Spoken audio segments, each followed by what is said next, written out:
আজই ডাউনলোড করুন আর এনজয় করুন আপনার পছন্দের শো। আমার এগেনস্টে আজ অবধি কোনো ডিফেন্স লয়ার জিততে পারেনি, কিন্তু আপনি ওকালতি না পড়েও আজ আমার এগেনস্টে জিতে গেলেন। কারণ আজ আমার বিপক্ষে কোনো উকিল লড়েননি, লড়েছেন একজন স্ত্রী।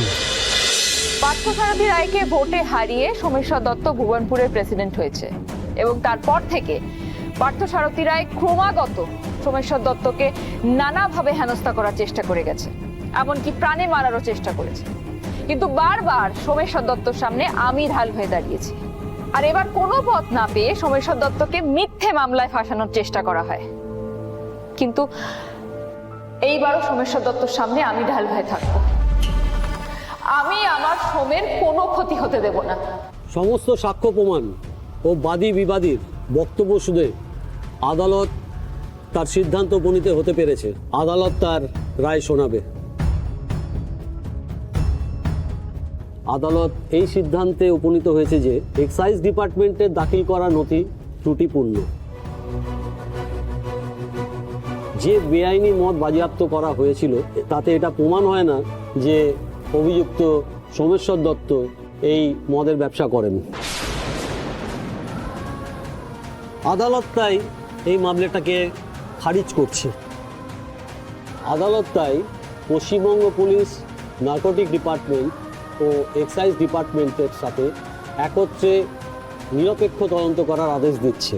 আদালতে জমা পড়া প্রমাণের ভিত্তিতে পার্থসারথী রায় এবং প্রতাপ নারায়ণ রায়কে জিজ্ঞাসাবাদ করে যত দ্রুত সম্ভব এই মামলার চার্জশিট দাখিল করার নির্দেশ দিচ্ছে কোর্ট।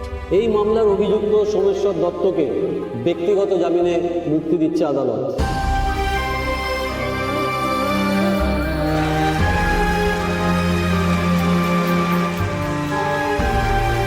যতদিন না মামলার নিষ্পত্তি হচ্ছে ততদিন পর্যন্ত তিনি লোকাল পুলিশ স্টেশনে নিয়মিত হাজিরা দেবেন এবং আদালতের অনুমতি ব্যতীত তিনি রাজ্যের বাইরে যাবেন না। আদালত এখানেই মুলতবি করা হলো। কথায় বলে আইন অন্ধ। আমরা যারা আইনের রক্ষক মাঝে মধ্যে চোখে না কাপড় বেঁধে থাকি, তাই অনেক সময় সত্যিটা দেখতে পাই না।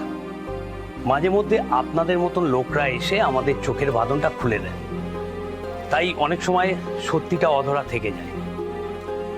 ভুল ইনফরমেশনে ভুল অ্যাকশন নিয়ে ফেলেছিলাম, আমাকে ক্ষমা করবেন প্লিজ।